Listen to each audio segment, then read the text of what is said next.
안녕하세요. 오늘도 건강하고 활기찬 하루 보내시기 바랍니다. 네, 지금 러시아, 사우디아라비아 뿐만이 아니라 미국까지 유가 관련된 정말 치열한 싸움이 일어나고 있어요. 네, 푸틴의 미국에 대한 셰일 오일 견제에 연이어 사우디아라비아는 증산을 하겠다고 선언을 하게 되고, 이에 따라 지금 미국은 원유를 최대한 매입을 하겠다, 이렇게 이제 선언을 하게 되죠. 네, 이 스토리에 대해서 간단하게 좀 설명을 드리도록 하겠습니다. 네. 세계 3위 산유국 러시아가 지난 6일 원유 감산을 거부한 사태가 일어났습니다. 사우디아라비아 등 OPEC 회원국 14국가, 러시아 등 비회원 산유국 10곳의 모임인 OPEC 플러스 회의에서 이와 같은 결정이 일어났는데요.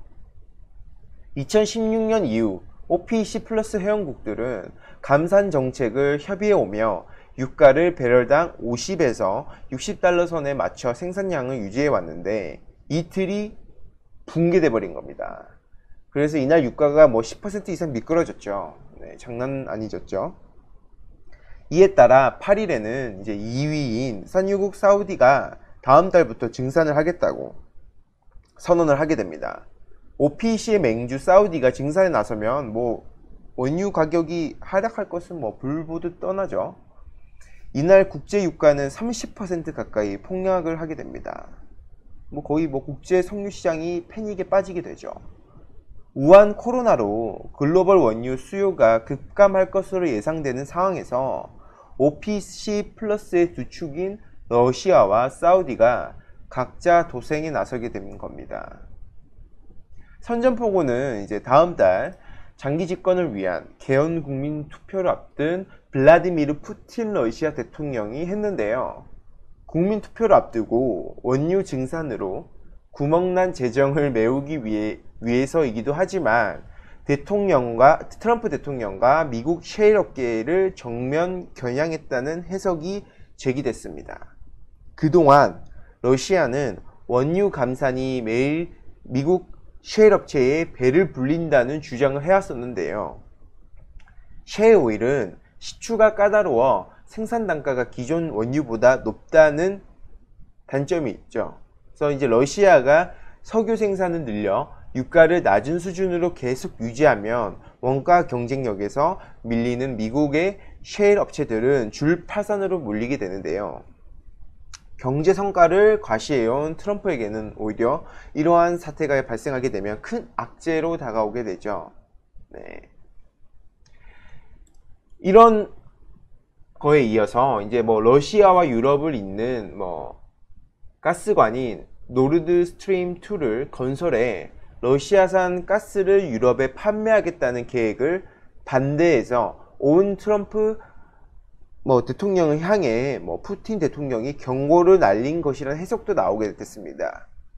러시아 국책 싱크탱크인 세계경제국제관계연구소의 알렉산더 딘킨 소장은 블룸버그의 크렘린궁은 미국 셰일 업체를 저지하고 노르드 스트림 2를 방해해온 미국을 응징하기로 한 것이라고 했죠. 연내 왕위 계승을 노리고 있다는 관측이 지배적인 사우디의 실권자 무함마드 빈 살만 왕세자는 곧바로 반격해 폭락세를 부채질했습니다. 그동안 감산을 주도하며 유가 안정을 추구해온 사우디마저 증산 방침을 밝히자 국제 유가는 곤두박질치게 되죠. 러시아가 시장 점유율 경쟁에 나선 이상 그동안 자중하던 사우디도 증산 카드로 존재감을 드러내는 방법을 택했다는 분석이 나오게 됩니다. 특히 올해 안에 왕위를 이어받을 것으로 예상되는 빈 살만 왕세자로서는 국내외에 강한 군주의 모습을 보여야 했다는 관측도 제기되고 있어요. 인남식 국립외교원 교수는 여전히 증산과 감산을 통해 유가를 조절할 수 있는 국가는 지구에서 사우디아라비아 뿐이라며 세계 석유 시장의 최대 주주로서 유가 통제 능력을 과시하려는 것으로 보이고 있습니다. 사우디의 배럴당 생산 단가는 10달러 선으로 전 세계에서 가장 낮은 수준이죠. 국제유가가 급락해도 다른 산유국에 비해 버틸 여력이 있기 때문이에요. 따라서 현재 도널드 트럼프 미국 대통령은 전략 비축유 매입을 지시했다고 밝혔습니다. 이른바 유가 전쟁으로 곤두박질 쳤던 국제유가는 다시 폭등세로 돌아서게 되는데요.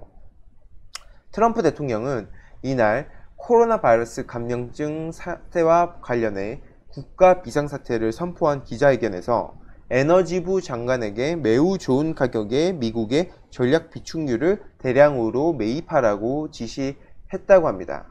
그러면서 최대한으로 비축유를 채울 것이라고 덧붙였죠. 사우디아라비아와 러시아의 감산 갈등 속에서 국제유가가 폭락한 만큼 저가 매수에 나서겠다는 뜻인데요. 동시에 적극적인 원유 매입을 통해 국제유가를 다시 끌어올리겠다는 포석도 깔린 것으로 해석이 되고 있습니다. 트럼프 대통령이 전략 비축유 카드를 통해 러시아에 반격을 가했다는 해석도 가능한데요. 일각에서는 상대적으로 채굴 원가가 높은 미국 셰일업계를 무너뜨리기 위해서 러시아가 추가 감산에 반대해 유가 폭락 장세로 몰고 간 것 아니냐는 해석도 나오고 있습니다. 미국의 이러한 비축유 매입 방침이 전해지자 국제유가는 현재 폭등세를 보이면서 장중 8%로 치솟기도 했습니다. 정말 지금 코로나뿐만이 아니라 이러한 어떤 유가 관련돼서도 상당히 주식이나 주가에서 큰 변동들이 있었는데요. 아마 이런 트럼프의 발언 하나에 의해서 유가 주가에서도 상당히 큰 영향을 미치지 않을까라고 조심스럽게 생각합니다. 이상으로 라디오 마치도록 하겠습니다. 감사합니다.